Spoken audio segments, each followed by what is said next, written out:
the old habit of getting out to center mass was a problem, because you could put 100 rounds in center mass and that vest is doing all of the work that it's supposed to be doing, at least for that moment.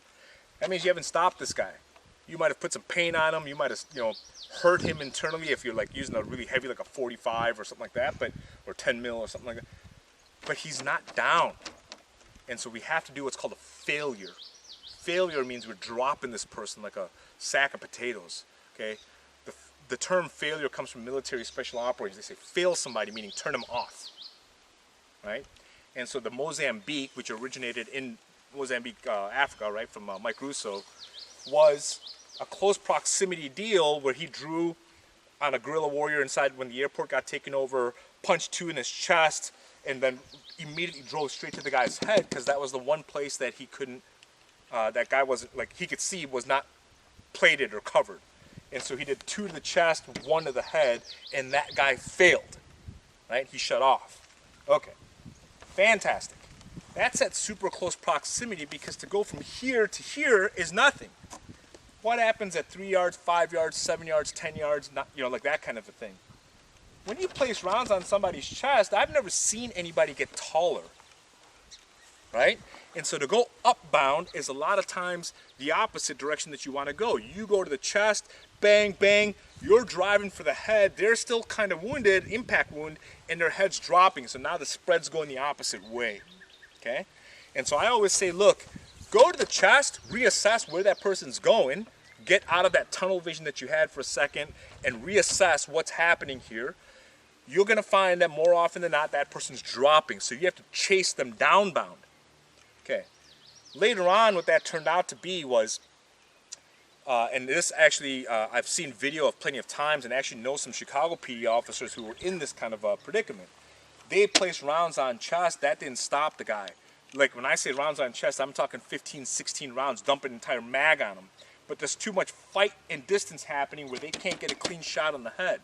There's one particular Chicago PD officer who was fighting for his life, placed 15, 16 rounds all over the guy's body, didn't stop that dude. I don't know if the guy's piped up on something or adrenaline or PCP, I don't know, whatever it was, didn't stop him. Dumped his mag, he's hiding behind the car, the guy comes around from around the car, and he just took a luck shot, right? Closed his eyes, turned his head, punched the guy out, pressed the trigger, hits him right in the pelvic girdle, and the guy drops, okay? Because structurally we've compromised them. It's really hard to maintain weight when the pelvic girdle's shattered. Your legs don't work anymore, your upper body doesn't work anymore. They work fine, but they don't connect, so being upright is an impossible task. Okay, so if we know that the pelvic girdle's low, and we also know that somebody's head drops if they've taken impact pressure and they're starting to come down, it makes sense to me to go downbound, doesn't it? Because I'm either going to catch the head or the pelvic girdle.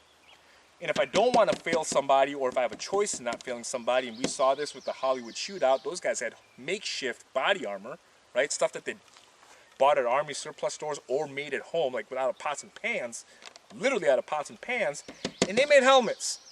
And you can watch the helicopter footage from the cops when the whole thing was shootout was happening in the streets. These guys were shooting at them, and they just ding, they look like a movie. They made a movie. It's called Heat, right? And so headshots don't always work. What plate carrier do you know protects the pelvic girdle and groin? Unless you're walking around with a diaper that's bulletproof, it's not happening. So the pelvic girdle becomes a really good option. The second thing I always tell people about the pelvic girdle, I'm not going to draw the gun, but I'll show you guys this. We talk about this contact shooting, right? You're up close and personal, you got your gun out, you're trying to shoot.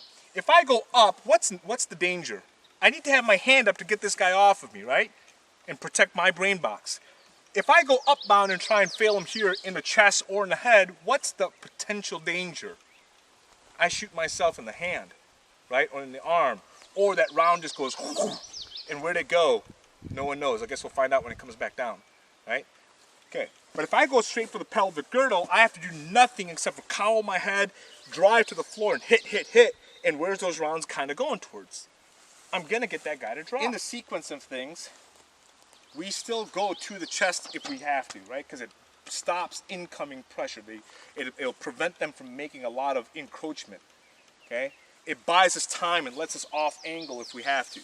So we go to the chest, which is what you guys already just did without the movement part and without the close proximity. You drew from the holster, you pressed out, bang, bang. We're trying to get right in here.